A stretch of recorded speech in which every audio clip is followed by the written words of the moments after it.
আমাদের নামাজের মধ্যে আল্লাহর হাবিবের উপর সালাম আছে, নামাজে নবীর সুন্নত আছে, জীবনের প্রতিটা অঙ্গনে নবীর সুন্নতের চর্চার সুযোগ আছে। কিন্তু সকল মুসলমান কি এই নামাজ পড়ে সুযোগ পায়? বা অনেকেই তো নামাজে অভ্যস্ত না, অনেক মানুষ নবীর সুন্নত প্রতিদিন পালন করছে না। আমরা যদি একটা উপলক্ষ হিসাবে নেই যে এই মিলাদুন নবী, এই জন্য যে আমাদের মধ্যে গাফিল যারা, তাদেরকে আমরা আল্লাহ নবীর ফজিলতের কথা বলে, আল্লাহ নবীর উম্মতের প্রতি দয়ার কথা বলে, নবীর মহব্বতের কথা বলে তারা যদি দিনের প্রতি পূর্ণভাবে দাখিল হতে পারেন, এবং আমরা যারা নিজেদেরকে এটা চর্চায় রত রাখতে চাই, তারা তাদের হৃদয়কে নতুনভাবে শপথ নেওয়ার জন্য জাগ্রত করবেন। এবং আমাদের যারা শিশু সন্তান আছে, যারা ছাত্র ভাই আছে, যারা সকলে সমানভাবে জানে না, যেটা জানেন, যেটা জানে না তাকে সেটা জানায় দেওয়ার চেষ্টা করা, নানা উদ্দেশ্যে এই সমস্ত আয়োজন করা হয়ে থাকে। তো এই জন্য এটা একটা সুযোগ যে ঈদে মিলাদুন নবীকে কেন্দ্র করে আমরা আল্লাহর রসুলের জীবনকে নিয়ে কথা বলার সুযোগ পাই। আল্লাহর শুকরিয়া আদায় করছি, আলহামদুলিল্লাহ। আমি স্মরণ করতে চাই আরবের শেখ মোহাম্মদ বিন আলবি আল মালিকি রাহিমাহুল্লাহর কথা, যিনি বলেছেন যে আল্লাহ তাআলা আমাদেরকে সুযোগ করে দিয়েছেন। আল্লাহ তাআলার একটা অনন্য কৌশল হচ্ছে যে তার হাবিবকে তিনি পাঠিয়েছেন রবিউল আউয়াল মাসে, এবং তার হাবিবকে তিনি দিন হিসাবে বেছে নিয়েছেন পাঠানোর জন্য সোমবারকে। তা আমাদের সমাজে সাধারণত যেটা চর্চা হচ্ছে, কোনো বাচ্চা যদি শুক্রবারে জন্মগ্রহণ করে তাহলে লোকজন বলেন সৌভাগ্যবান বাচ্চা, বলেন না এরকম? যদি কেউ ঈদের দিনে আসে তো অনেকে বলেন যে এই আজকে তোমার দুইটা ঈদ হইল। এটা আরবে এটার প্রচলন আছে। মানুষের মধ্যে একটা প্রবণতা হচ্ছে যে মুবারক দিনে যদি বাচ্চা জন্মগ্রহণ করে, শবে কদর বা শবে বরাতে অথবা ঈদের দিনে বা জুমার দিনে, মানুষ খুশি হয় যে বরকতের দিনে আমার সন্তানটা এসেছে, ফজিলতওয়ালা দিনে আমার সন্তানটা দুনিয়ায় এসেছে। কিন্তু আল্লাহর হাবিব হচ্ছেন সেই মহান সত্তা যিনি কোনো দিন থেকে বরকত নেন না, বরং দিন তার থেকে বরকত গ্রহণ করে। সুবহানাল্লাহ। যে কারণে নবীজি সোমবারে তাশরীফ আনার কারণে সোমবার মূল্যবান হয়ে গেছে। সুবহানাল্লাহ। সোমবার রোজার দিন হয়ে গেছে, সোমবার শুকরিয়া আদায়ের দিন হয়ে গেছে। প্রিয় নবী সাল্লাল্লাহু আলাইহি সাল্লামকে জিজ্ঞাসা করা হলো, ইয়া রাসূলুল্লাহ, আপনি কেন সোমবারে রোজা রাখেন? নবীজি বলেন, এটা ওই দিন যেদিনে আমি জন্মগ্রহণ করেছি। সুবহানাল্লাহ। সুইলা রাসূলুল্লাহ সাল্লাল্লাহু আলাইহি ওয়াসাল্লাম আন সাওমিল ইসনাইন ওয়াকালা যাকা ইয়াউমুন উলিদতু ফীহি। অন্য জায়গায় এসেছে কি ফীহি উলিদতু ওয়া ফীহি উনজিলা আলাইয়া, এটা ওই দিন যেদিন আমি জন্মগ্রহণ করেছি, যেদিন আমার উপর কোরআন নাজিল হয়েছে। সুবহানাল্লাহ। তাহলে আমরা বুঝলাম যে এই যে তিনি কি বলছেন, যে আল্লাহ তাআলা আমাদেরকে একটা সুযোগ করে দিয়েছেন, এই উম্মতকে একটা সুযোগ করে দিয়েছেন যে আমরা প্রিয় নবী সাল্লাল্লাহু আলাইহি সাল্লামকে নিয়ে ব্যস্ত থাকার জন্য, নবীজিকে নিয়ে কথা বলার জন্য, আলোচনার জন্য একটা সুযোগ আল্লাহ তাআলা দিয়েছেন। যদি আল্লাহর নবীর জন্ম মুবারক হইতো, ওলাদত শরীফ যদি রমজানে হইতো, তাহলে মুমিনেরা অন্য ব্যস্ততা আছে, তারাবির ব্যস্ততা আছে, সাহরি ইফতারের ব্যস্ততা আছে, রোজার কাতরতা আছে, কোরআন তেলাওয়াতের ইবাদত আছে, আমরা অজুহাত দিতে পারতাম, আমরা অন্যদিকে ব্যস্ত থাকতে পারতাম। আইয়ামুল হজের মধ্যে হজের ব্যস্ততা আছে, কুরবানির ব্যস্ততা আছে, শুক্রবারের নামাজের ব্যস্ততা আছে, শবে কদরের আলাদা ফজিলত আছে। আল্লাহ তাআলা তার হাবিবকে এমন একটা মাস এবং দিনে দান করেছেন যে মাসে আল্লাহ তাআলা যেন চান মুমিনের আর কোনো ব্যস্ততা থাকবে না, শুধু রাসূলুল্লাহকে নিয়ে ব্যস্ততা থাকবে। বিষয়টা কে বলছেন? যে দার্শনিক যারা চিন্তাবিদদের কথা হচ্ছে এরকম। এত রেকর্ড করিয়েন না ভাই, আমার বক্তব্য তো রেকর্ড করার মতো না। যাই হোক, যেটা বলছিলাম যে আমাদের এটা একটা সুযোগ, এই সুযোগটা কাজে লাগানোর জন্য আমি সবাইকে আহ্বান করছি। আমি বলছি যে আমরা যেন শিরোনামের দিকে না তাকাই। এই দিনটা, এই মাসটা আল্লাহ তাআলা যে আমাদেরকে দিয়েছেন, সুযোগ করে দিয়েছেন তার হাবিবকে সব মানুষের সামনে তুলে ধরার জন্য, নিজের জীবনের সাথে নবীজির জীবনকে, নবীজির সুন্নাহকে মিলিয়ে দেখার জন্য, আল্লাহর নবীর মহব্বতকে জাগ্রত করার জন্য। মানুষের মহব্বত জাগ্রত হয় কিভাবে? আপনি বলেন, ইতিহাসের পাতায় পাতায় আল্লাহর নবীর জন্মের আগের ঘটনা আছে কি নাই? ওলামায়ে কেরাম এখানে আছে, এগুলো অনেক লেখা হয়েছে, অনেক কিছু হাদিসের মধ্যে এসেছে, অনেক কিছু আসারে বুখারী শরীফে আছে, তাবারানীতে আছে, যেমন আল্লাহ রসুল যে শামে গেলেন, সিরিয়ায় গেলেন, এবং সেখানে যে বুহাইরা রাহিব তাকে যে দেখে শুভ সংবাদ দিল, আপনার আমার দৃষ্টিতে ওনার পরিবারের মানুষও তো ওনাকে নবী হিসেবে জানতো না, কিন্তু সেই সময়ের একজন ধর্মবেত্তা খ্রিস্টান যাজক যিনি কিনা দেখে সতর্ক করে দিয়েছেন এই ছেলে হচ্ছে, এই বালক হচ্ছে আখেরি জামানার নবী, তোমরা তাকে সতর্কভাবে হেফাজত করবে। সুবহানাল্লাহ। আমার নবী যদি তার ইতিহাসাতের মধ্যে একটা হচ্ছে এই যে তিনি যখন রাস্তা দিয়ে হাঁটতেন তখন হাজার হাজার তাকে সালাম দান করতো। সুবহানাল্লাহ। এই যে কথা বললাম, এই কথা আপনার ইমানকে মজবুত করে কিনা? এই কথা শুনতে ভালো লাগে কিনা? কার ভালো লাগে? যার সাথে যার সম্পর্ক বেশি সে তার কথা শুনতে চায়, চুলচেরা শুনতে চায়।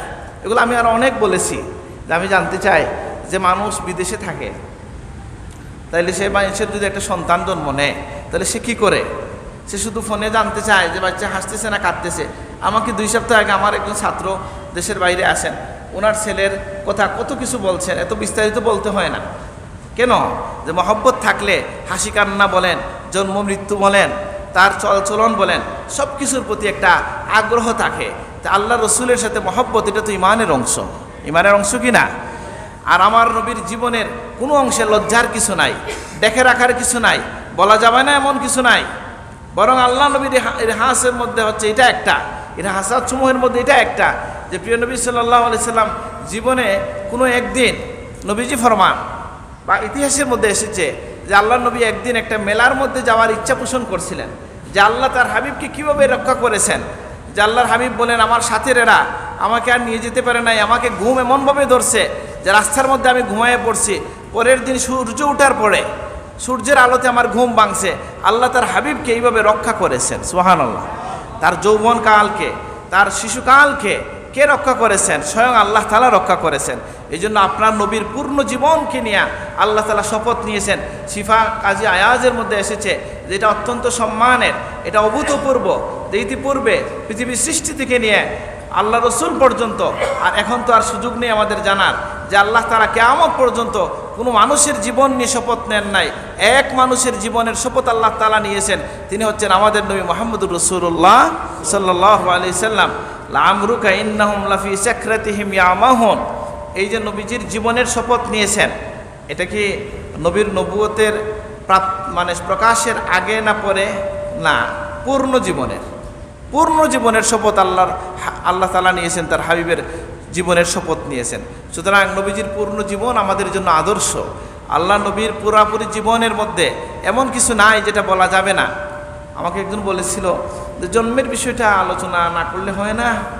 বলে জন্মের কথা তো এই জন্য আলোচনা করতে হবে যে এই জন্মের মধ্যে কিছু বৈশিষ্ট্য ছিল কি না? ছিল। আল্লাহ নবীর বাহ্য থেকে হাদিসের মধ্যে পাওয়া যায়। বৈশিষ্ট্যের মধ্যে একটা আমার মনে পড়তেছে যেটা, যে আল্লাহর হাবিব বলতেছেন, আমার 3টা পরিচয় দিছেন, তোমরা কি ইয়া রাসূলুল্লাহ আপনি আপনার বিষয়ে কিছু বলুন। নবী বলেছেন কি? যে আমি হচ্ছে ইব্রাহিমের দোয়া, দাওয়াতু আবি ইব্রাহিম ওয়া বিশারাতু ঈসা বি ওয়া রুইয়া উম্মি আল্লাতী রাআত হিনা ওয়াদাআতনি। আমি হচ্ছি ইব্রাহিমের দোয়ার ফসল, যে তিনি দোয়া করেছিলেন রব্বানা ওয়াবআস ফীহিম রাসূলাম মিনহুম। এই যে দোয়া করেছেন ইয়াতলু আলাইহিম আয়াতিকা ওয়া ইউআল্লিমুহুমুল কিতাবা ওয়াল হিকমাতা ওয়া ইউযাক্কিহিম, এই যে দোয়া করেছেন এই দোয়ার ফসল। আর ইব্রাহিম ঈসা আলাইহিস সালাম যে আমার ব্যাপারে শুভ সংবাদ দিয়েছিলেন, আমি সেই শুভ সংবাদের ফসল। আর আমি হচ্ছি সেই ইয়াতি মিন বা'দ ইসমু আহমদ, তিনি যে বলেছেন আমার পরে একজন নবী আসবেন যার নাম হবে আহমদ সাল্লাল্লাহু আলাইহি সাল্লাম। আর বলেছেন তিনি আমি হচ্ছি আমার আম্মাজান যে আমার জন্মের সময় যা দেখেছিলেন তার ফসল। সুবহানাল্লাহ। কি দেখেছিলেন? তিনি বলেন আম্মাজান থেকে বর্ণনা এসেছে যে আমি দেখেছি আমার সন্তান দুনিয়ায় আসার সময় যে তিনি কেমন ছিলেন, যে আমার ঘর নূরে পরিপূর্ণ হয়ে গেছে। সুবহানাল্লাহ। আল্লাহ নবীর এই যে জন্মের সময় অলৌকিক বিষয়, এটা যদি আলোচনাযোগ্য না হইতো, এটা যদি বর্ণনাযোগ্য না হইতো, তাহলে কিতাবে কেন আছে? ইতিহাসের কিতাবে তো আছে, হাদিসের কিতাবে আছে। তাহলে উম্মত কেন এটা থেকে মাহরুম থাকবে? উম্মতের সাধারণ মানুষ আমরা কেন কিতাব থেকে কিছু বলবো না?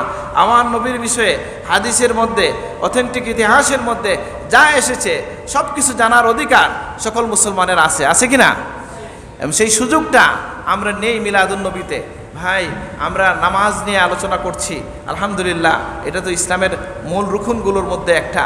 আমরা সোম বা রোজা নিয়ে আলোচনা করছি, হজ নিয়ে আলোচনা করছি, কিন্তু আপনি আমি যার জন্য নামাজ পেলেন, ইমানের আলোচনা হচ্ছে, আকীদার আলোচনা হচ্ছে, নামাজের আলোচনা হচ্ছে, হজের আলোচনা হচ্ছে, জাকাতের আলোচনা হচ্ছে, কিন্তু যার উসিলায় আমরা এটা পেলাম, যার মাধ্যম হয়ে আসলো, যাকে ভালোবাসলে এই সমস্ত আমল করা সহজ হয়ে যায়, তার সম্পর্কেও তো জানা প্রয়োজন। এবং এটা যুক্তির কথা বলছি না, বরং এগুলো তো যুগে যুগে কিতাবপত্রে এই বিষয়ে আলাদা বই রচনা হয়েছে। খাসাইসুল কুবরা খুলে দেখেন, নবীর হাসাতের বিস্তারিত বর্ণনা আছে। শিফা কাজী আয়াজ খুলে দেখেন, দালাইলুন নবুওয়া লিল বাইহাকি খুলে দেখেন। এই সমস্ত কিতাবে যে কথাগুলো এসেছে, নামাজের আলোচনায় এটার প্রয়োজন হয় না, হজের আলোচনায় এটার হয়তো প্রয়োজন হয় না, জন্মের সময়ের ঘটনা। কিন্তু একটা সময় আল্লাহ তাআলা দিয়েছেন যে রবিউল আউয়াল মাস, এই জন্য আরবিতে এটাকে রবিউল ঈমান বলে, অনেকে এটাকে রবিউল ঈমান বলেন। রবি শব্দের অর্থ কি? বসন্ত। রবি শব্দের অর্থ কি? বসন্তকাল। তাই রবিউল আউয়াল মানে কি? ঈমানের বসন্তকাল। রবিউল ঈমান, যে ঈমানকে জাগ্রত করার, বাড়িয়ে নেওয়ার একটা মহান সুযোগ হচ্ছে এই মাসে। তো এই জন্য আমরা আহ্বান করব, আমরা যারা আলেম আছেন তাদের দায়িত্ব হচ্ছে এই মাসকে সুযোগ হিসেবে গ্রহণ করেন। এই মাসে আল্লাহ রসুলের উসওয়াতুন হাসানা, আল্লাহ রসুলের সুন্নাহ আল মুতাহহারা, নবীজির সুন্নতের কথা, নবীজির আদর্শের কথা আমরা মানুষের কাছে যেন তুলে ধরতে পারি। আমরা যারা এই কথাগুলো বলছি, আমি বলি, আমার কথা বলি, আমাদের এই হজরত ওয়াজ করেন, আমাদের প্রিন্সিপাল সাহেব ওয়াজ করেন, তাকে জিজ্ঞাসা করে দেখেন এই মিলাদুন নবীতে নবীজির জীবনের প্রাথমিক জীবন যেভাবে পড়া হয়, দেখা হয়, আর কি মাসে কোনো সময় হয়? সুযোগ হয় না। এটা তো আমাদের আলেমদের জন্য সুযোগ। বক্তব্য দেওয়ার স্বার্থে হইল আপনি তো পড়তে পারেন, আর এই পড়া কী করে আপনাকে, এই জানা আপনাকে আল্লাহ রসুলের প্রতি ভালোবাসা, মহব্বত বৃদ্ধি করে। অনুসরণের দুইটা দিক, একটা হচ্ছে আল্লাহ ফরজ করছেন, কি করবা, চলো মসজিদে যাই, এটা হচ্ছে একটা অনুভূতি। হ্যাঁ, আরেকটা অনুভূতি হচ্ছে এই যে আমি কেন যাব না মসজিদে ফরজ নামাজে, যেখানে আমার নবী নফল নামাজে, তাহাজ্জুদ নামাজে দাঁড়াইয়া কদম মুবারক ফুলে যেত। সুবহানাল্লাহ। এই কথা যে মানুষ জানবে, তার নামাজ পড়াটা সহজ হবে না কঠিন হবে? সহজ হয়ে যাবে, মহব্বতের কারণে, নবীজির উসওয়ার কারণে, জানার কারণে। সুতরাং আমরা এটা সুযোগ হিসাবে নিতে চাই। এই জন্য আমি যে আহ্বান করি আমাদের ভাইদেরকে, যারা আজকে এখানে উপস্থিত আছেন এবং যারা উপস্থিত নাই, সকলকে আহ্বান করব যে আমরা যেন এই মাসকে এবং এই দিবসগুলোকে, বিশেষ করে রবিউল আউয়ালকে, 12 রবিউল আউয়ালকে আল্লাহর নবীকে জানার একটা সুযোগ হিসেবে গ্রহণ করি। আল্লাহ আমাদেরকে তৌফিক দান করুন, আমিন। আমার মসজিদে আমি কিন্তু বলি এটা, এবং আমি আরও 2 সপ্তাহ আগে থেকে সতর্ক করা শুরু করেছি যে ঈদে মিলাদুন্নবী মানে একদিনের র্যালি করে শেষ না, একদিনের জশ্ন করে শেষ না, একদিনের মাহফিল করে শেষ না, বরং ওই একদিন আপনি এখান থেকে চেতনা নেবেন, এখান থেকে ইনফরমেশন নেবেন। আমি একটা বইয়ের নাম বলি যে এত শুনলেন যে বাংলা ভাষা এক নবীজির একটা সুন্দর সিরত লেখা হয়েছে, কি নাম? শ্রেষ্ঠ সিরাতের কথা আলোচনা হয় বেশি, যদিও আলেমরা বলছেন না, কিন্তু ভাষার কারণে, নানা কারণে বেশি আলোচিত হয় বিশ্বনবী। শুনেন নাই নাম? কে লিখেছেন বলেন? বিশ্বনবী কে লিখেছেন? বুঝেন আমরা কোথায় আছি? গোলাম মোস্তফা। কে লিখেছেন? গোলাম মোস্তফা। তো সেটা কিনে একটু পড়েন। চতুরা শরীফের পীর সাহেব তিনি লিখেছেন সৈয়দুল মুরসালিন, আবুল হাসান আলী আন-নদভী তিনি লিখেছেন নবী রহমত। তা আপনি এমন মুসলমান যে আপনার ঘরে আল্লাহ নবীর একটা ছোটো জীবনীও নাই। আমরা এমন মুসলমান যে আমার সন্তানের হাতে কার্টুনের বইয়ের অভাব নাই, কিন্তু আমি নবীজির একটা ছোটো জীবনীও নবীজির বাচ্চার হাতে তুলে দিতে পারি নাই। এটা থেকে আমরা বেরিয়ে আসতে চাই আমাদের সন্তানদেরকে। আমি তো আফসোস করে বলি, যার ঘরে টিভিও নাই, যে কোনো দিন খেলাও দেখে না, তার বাচ্চাও 7 জন খেলার নাম জানে, 5 জন খেলোয়াড়ের নাম জানে না? আমিও তো জানি। কীভাবে জানলাম? আমাদের মিডিয়াগুলো, আমাদের পত্রিকাগুলো এমনভাবে মানুষের সামনে এনে উপস্থাপন করে, এই সমস্ত মানুষদেরকে গ্লোরিফাইড করে, তাদের ব্যক্তি জীবন থেকে নিয়ে সব কিছু চলাফেরা এমনভাবে উপস্থাপন করে যে জানতে চায় না সেও কিছু জানে কি না? আর যিনি রহমতুল্লিল আলামিন, যিনি আমাদের ঈমান, তার বিষয়ে আমাদের পত্রিকাগুলো অনেকটাই নীরব থাকে, মিডিয়াগুলো অবহেলা করছে। আর আমরা নিজেদের মধ্যে আমরা অনেক সময় দোলাদলি করে এই সমস্ত নিয়ে কথা বলে আমরা মানুষকে পিছিয়ে রাখছি। এটা কাম্য নয়, বরং উচিত হবে সুযোগ হিসাবে গ্রহণ করা। আমার কথা আমি শেষ করতে যাই। আপনারা অনেক টায়ার্ড বা ক্লান্ত আছেন আমি জানি, যেহেতু আমি প্রেসিডেন্ট সাহেবকে প্রস্তাব করেছি আমাদের মৌলভীবাজারে তালামিজের বা অন্যান্য জায়গায় আমরা কি করি, যে আমরা আলোচনার সময় আগে হয় আর র্যালি পরে হয়। র্যালির পরে আর বেশি সময় বসার ধৈর্য থাকে না, বুঝেন নাই? অনেকক্ষণ হাঁটা হয় না জি, তাইলে তো মানুষের কষ্ট হচ্ছে। আমরা শেষ করব। তা আমি ছাত্র ভাইদেরকে বলছি, তরুণদের উদ্দেশ্যে বলছি, আচ্ছা বলেন তো যে আল্লাহর রসুলের উম্মতের উপর কি কি হক আছে? আপনারা জানেন সকলেই, না জেনে ওইগুলো আমরা পালন করি। যে নবীর উপর ঈমান আনা নবীর একটা হক, নাকি? নবীকে তাসদীক করা, বিশ্বাস করা, এইভাবে অনেক হক নবীজির আছে। নবীজির সুন্নতের ইত্তেবা করা, নাকি? নবীকে ভালোবাসা। লা ইউমিনু আহাদুকুম হাত্তা আকুনা আহাব্বা ইলাইহি মিন ওয়ালিদিহি ওয়া ওয়ালাদিহি ওয়ান নাসি আজমাইন। তোমাদের পিতামাতা, সন্তান সন্ততি, জগতের সকল মানুষ থেকে যদি আমি তোমাদের কাছে প্রিয় না হই, তাহলে তোমরা কামেল ইমানদার হতে পারবে না। ঈমান আনা, নবীকে ভালোবাসা, নবীর সুন্নতের ইত্তেবা করা, নবীর উপর দুরূদ পড়া, এটা আছে কি না? নবীর উপর দুরূদ পড়া, এটা কে নির্দেশ করেছেন? আল্লাহ সুবহানাহু ওয়া তাআলা করেছেন। সুতরাং আমরা যেন এই কাজগুলোকে মনোযোগ দেই, যে নবীর ইত্তেবা, সাথে সাথে আল্লাহর উপর, রসুলের উপর আমাদের পীর মুর্শিদ জীবনে যতবার যত জায়গায় গিয়েছেন এই কথাটা বলেছেন যে কমপক্ষে 200 বার দুরূদ শরীফ পড়ো। বলছেন কি না? বলছেন কি না? তা আমরা যেন এটা ধরে রাখি। আল্লাহ আমাদেরকে তৌফিক দান করুন, বেশি বেশি দুরূদ শরীফ পড়বো। আল্লাহ আমাদেরকে তৌফিক দান করুন। আল্লাহ নবীর একখানা জীবনী অন্তত পক্ষে পড়েন, আমি সেটা অনুরোধ করছি। আমাদের তরুণ যুবকদেরকে বলছি, যে আমার মাদ্রাসায় আমার যে হুজুররা আছেন, মৌলানা সাইফুল বা মৌলানা শাহিদ, এরা কী করেন, যে আমাদের ছাত্রদেরকে আল্লাহ নবীর নাম শেখানোর একটা প্রতিযোগিতা দেন। বোঝেন নাই? মাসি মশার নাম অনেকেই তো জানে, নাকি? খেলোয়াড় টেলোয়াড় আছে নাকি? মাসি টাসি কি অনেকেই জানে।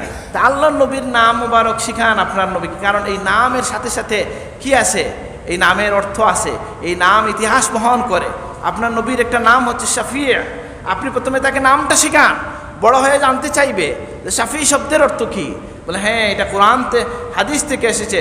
নবীজি বলতেছেন কি, যে আমি হচ্ছে আমার উম্মতের জন্য শাফাআতকারী, যারা গুনার জন্য আটকে যাবে। সুবহানাল্লাহ। শাফাআতি লিআহলিল কাবাইর মিন উম্মতি। নবীর একটা নাম হচ্ছে মুবাশশির, মানে শুভ সংবাদ দেখা। তিনি কিসের শুভ সংবাদ দেন? তিনি যে মুবাশশির লিল জান্নাহ, জান্নাতের শুভ সংবাদ দানকারী। নবীর একটা নাম হচ্ছে নাজির, ভীতি প্রদর্শনকারী। তিনি কি থেকে ভীতি প্রদর্শন করেন? আল্লাহর আযাব থেকে, জাহান্নাম থেকে ভীতি প্রদর্শন করেন।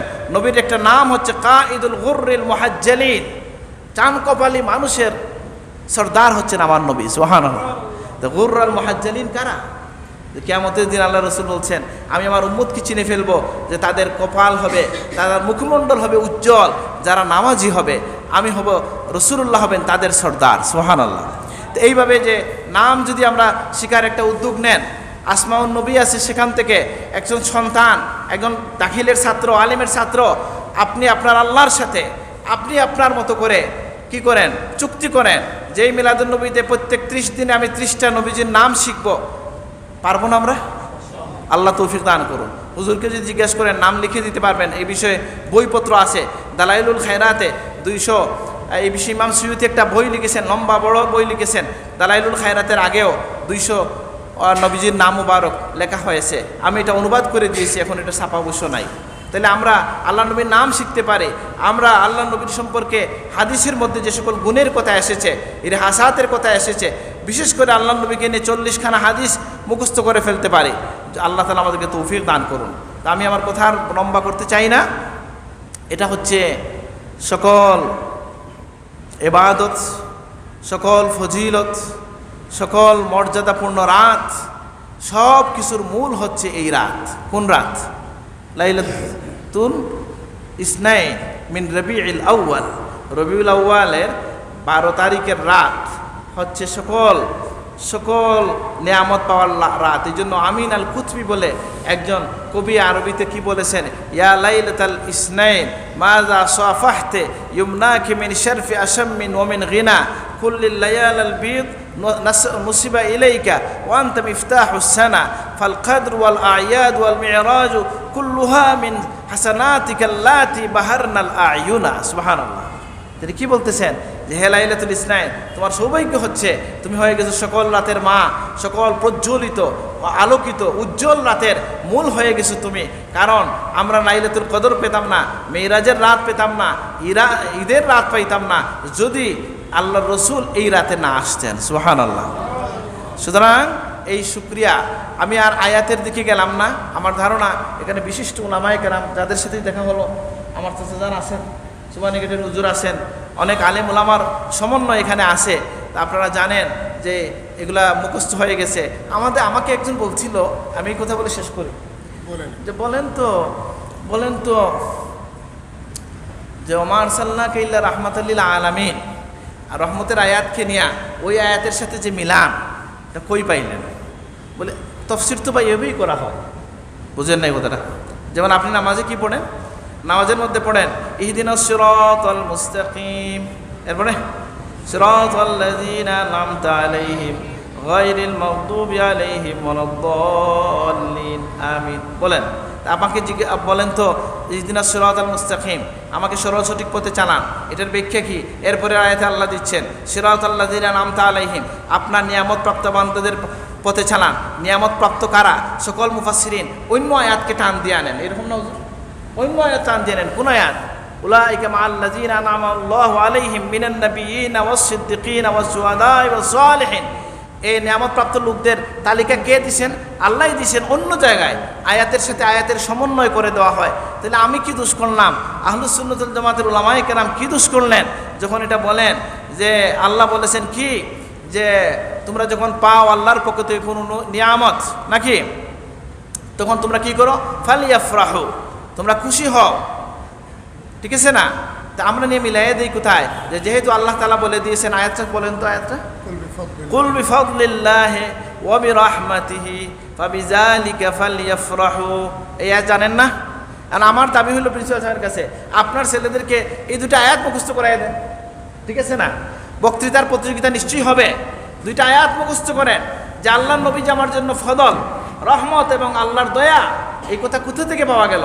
আর এক আয়াত হচ্ছে ওমা আরসালনাকা ইল্লা, বলেন সবাই পারেন কিনা? ওমা আরসালনাকা ইল্লা রাহমাতাল লিল আলামিন, আমি আপনাকে জগৎ সমূহের রহমত হিসেবে প্রেরণ করেছি। সুবহানাল্লাহ। আল্লাহর নবী শুধু এই জগতের নয়, ঊর্ধ্ব জগতের, দুনিয়ার, আখিরাতের, কবরে, হাসরে, নসরে, সব জায়গায়, জান্নাতে, সকল জায়গায় নবী হচ্ছেন আমাদের জন্য রহমত। সুবহানাল্লাহ। তাহলে একটা পাওয়া গেল নবীজির রহমত। আর অন্য আয়াতে আল্লাহ বলছেন লাকাদ মান্নাল্লাহু আলাল মুমিনিনা ইয বাআসা ফীহিম রাসূলা, আল্লাহ দয়া করেছেন মুমিনদেরকে যে তাদের মধ্যে রসুল প্রেরণ করেছেন। সুবহানাল্লাহ। তাইলে আল্লাহর দয়া, আল্লাহর রহমত কে? আল্লাহর আরো অনেক রহমত আছে, কিন্তু আল ইবরাতু বিউমুমিল লাফজ লা বিখুসুসিস সাবাব, এই উসুলের ভিত্তিতে বলা হয় যে এক আয়াত আরেক আয়াতের ব্যাখ্যা করে। যেখানে বলা হয়েছে যে কুল বিফাদলিল্লাহি ওয়া বিরাহমাতিহি ফাবিযালিকা ফালিয়াফরাহু, যে তোমরা যখন আল্লাহর পক্ষ থেকে রহমত এবং দয়া লাভ করো তোমরা সেটার কারণে খুশি হয়ে যাও। আল্লাহর নবীর চেয়ে বড় দয়া আর রহমত আর কি হতে পারে? কোরআন দ্বারা আল্লাহর নবী আমাদের জন্য রহমত এবং দয়া, আলহামদুলিল্লাহ। সুতরাং খুশি হইতে পারেন। খুশি হয়ে কি করবেন? বলে খুশি হবেন, মিষ্টি খাবেন নাকি? তাতেও অসুবিধা নাই। নবীজি তো মিষ্টি পছন্দ করতেন। মিষ্টি যদি খান এটা নিয়ে কেউ তামসা করতে পারবে না তো। কানা ইউহিব্বুল হালওয়া, নবীজি কি করতেন? হালুয়া পছন্দ করতেন, মিষ্টি পছন্দ করতেন। এটা তো কোনো কথা না যে আপনি নবীর একদিক নেবেন আর একদিক নেবেন না। নবীজির পছন্দ ডায়াবেটিক যদি হয় আপনার ভিন্ন কথা, আর ইমানে ডায়াবেটিক হইলে তো আরও বেশি খাতরার কথা। কিন্তু সমস্যাটা কোথায়?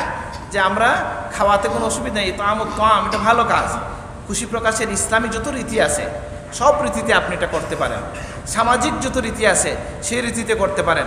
আমি চাই না এই উম্মতের মধ্যে আমরা আর কোনো বিভাজন চাই না, আর বিতর্ক চাই না। আমরা মৌলিক কিছু বিষয়ে একমত হয়ে যেতে চাই। যদি সৌদি আরবের রাষ্ট্রীয় দিবসে গিয়ে খাওয়া দাওয়া করা যায়, আনন্দ প্রকাশ করা যায়, তাহলে সৌদি আরব রাষ্ট্র সৃষ্টি হওয়া নিয়ে বিতর্ক আছে, কিন্তু রসুলুল্লাহর আশা নিয়ে, রসুলুল্লাহর আগমন যে রহমত এবং আনন্দের কারণ, এটা নিয়ে কোনো বিতর্ক নাই। আছে? মনে করেন কেউ অনুষ্ঠান না করলেও কেউ কি অখুশি? নবীর আগমনে কেউ অখুশি? না, নিশ্চয়ই না। শুধু পাওয়া গেছে হাদিসের বেদায়া নেহায়ার মধ্যে যে অখুশি হয়েছিল কে? একজন। এটা জানেন আপনারা। আমরা আবার উদ্দেশ্যমূলকভাবে বলি, এটা আমি বলতে চাই না। এ উদ্দেশ্যমূলকভাবে আপনি একজনকে বলতে চান, এটা আমি বলতে চাই না, কিন্তু ইতিহাস তো এটাই এসেছে। কি এসেছে? যে রান্না ইবলিস আর রান্নাত, ইবলিস কান্নাকাটি করেছে 4টা, খুব মারাত্মকভাবে। হিনা থুরিদা, হিনা ইয়াউমুন থুরিদা ফিহে ইয়াউমুন, মানে লইনা, যেদিন তাকে লানত করা হয়েছে, যেদিন তাকে তাড়িয়ে দেওয়া হয়েছে, যেই দিন রাসূলুল্লাহ দুনিয়া এসেছেন, যেদিন সূরা ফাতিহা নাজিল হয়েছে, এরকম পাওয়া যায়, ঐতিহাসিক বর্ণনা এভাবে পাওয়া যায়। তো যাই হোক, আমরা এই খুশির মৌসুমকে, ইমানি মৌসুমকে, রাসূলুল্লাহর মাসকে, পুরা মাস আমরা উদযাপনের মধ্যে দিয়ে যদি যেতে পারি ভালো, একদিন করেন ভালো, না করেন তারপরেও বলবো যে আল্লাহ নবীর সুন্নাহকে আঁকড়ে ধরেন। আল্লাহ নবীর মহব্বত যেটা আমাদের নাজাতের উসিলা, সেটা যেন আমাদের সন্তানরা, আমাদের প্রজন্ম, আমাদের সাধারণ মানুষ যারা গাফিল আছে, যারা সবসময় মাদ্রাসার বারান্দায় আসতে পারে না, তাকে ডেকে এনে নবীর দয়ার কথা আপনি শোনান। এমনি বুখারী শরীফে একটা হাদিস পেলাম, আমার মনে হইল কোনো সাধারণ মানুষ যদি এই কথাটা শুনতো কত মজা পাইতো। কোনো উম্মত যদি মারা যাইতো নবীর সময়, আল্লাহ নবী কি বলতেন? আমার কথা কি শোনা যায়? আমি কিন্তু শুনতেছি না, শোনা যাচ্ছে? আচ্ছা, তাহলে আল্লাহ নবী কোনো উম্মত মারা গেলে সাহাবীদের মধ্যে কি বলতেন? বলতে, শোনো, যদি সে ঋণী হয়, দেখেন তো কথাটা শুনলে মায়া লাগে কিনা। তার যদি কোনো সম্পদ থাকে, এটা তার ওয়ারিসের জন্য হবে। আর যদি সে ঋণী হয়, তাহলে আমি মুহাম্মদুর রাসূলুল্লাহ তার দায়িত্ব নিব। সুবহানাল্লাহ। বলেন, এরকম আপনজন আর কে হইতে পারে? তো সুবহানাল্লাহ, উম্মতের প্রতি নবীর এই রাহমা, এই শফকা, এটা উম্মতের জানার অধিকার আছে। এবং এই মাস, এই সময়গুলো হচ্ছে আমাদের সেই সুযোগ করে দেয়। আজকে রাখালগঞ্জ মাদ্রাসায় হয়েছে, সকল মাদ্রাসায় হওয়া উচিত, সকল শিক্ষা, সকল স্কুলে কিন্তু ছুটি আছে না? মিলাদুন্নবীর ছুটি আছে। তো সেই ছুটিটাকে কাজে লাগান, যার হাতে যে প্রতিষ্ঠান আছে সেখানে কাজে লাগান। আমাদের সাধারণ মানুষকে বলি, ছোটো ছোটো ছাত্রদেরকে বলি, নবীর জীবনের দিকগুলো শোনাই, নবীরকে নিয়ে একটা দুইটা কবিতা শোনাই। যে নবীকে নিয়ে কবিতা বলা, এটাও সাহাবায়ে কেরামের সুন্নত, আল্লাহ নবীর আনন্দের বিষয়, আল্লাহ নবীর নির্দেশিত বিষয়। আলহামদুলিল্লাহ, আল্লাহ নবী তার শানে কবিতা শুনে খুশি হয়েছেন। আমরা বিশ্বাস করি তুরাদু আলাইয়া আমালাকুমের ভিত্তিতে আজকের দিনে যদি আমার একটা সন্তান এই রাখালগঞ্জ মাদ্রাসায়, তবে ভুল পড়িয়েন না, বুঝেন নাই? ভুল পড়বেন না, যেটা বুঝেন ফেমাস এবং অর্থপূর্ণ কবিতা পড়বেন। যে আমি একটা লিখছি, হুজুরকেও দেখাইলেন না, গাইয়া দিলেন, ভুল তো হইতে পারে। নবীর শানে কথা বলার সতর্কতা আছে কি না? এই জন্য কবিতা যদি গাইতে হয়, নজরুলেরটা গান, সেটা কবি রুহুল আমিন খানেরটা, আল্লামা কবি রুহুল আমিন খানেরটা গাইতে পারেন, আল্লামা ইকবালের নিতে পারেন, শেখ সাদিরটা পড়তে পারেন। আমাদের যারা বুজুর্গানে কেরাম আছেন, নিশ্চিত এবং নির্ভরযোগ্য কবিতাগুলো পড়েন। আমরা বিশ্বাস করি যেমনটা রাসূলুল্লাহ মদিনার শিশুদের কবিতা শুনে আনন্দিত হয়েছেন, যেহেতু উম্মতের আমল রাসূলুল্লাহর কাছে পেশ করা হয়, আমার সন্তানের কবিতা শুনেও মদিনার হুজরা শরীফে বসে আল্লাহ রসুল খুশি হবেন ইনশাআল্লাহ। ওমা আলাইনা ইল্লাল বালাগ। আসসালামু আলাইকুম।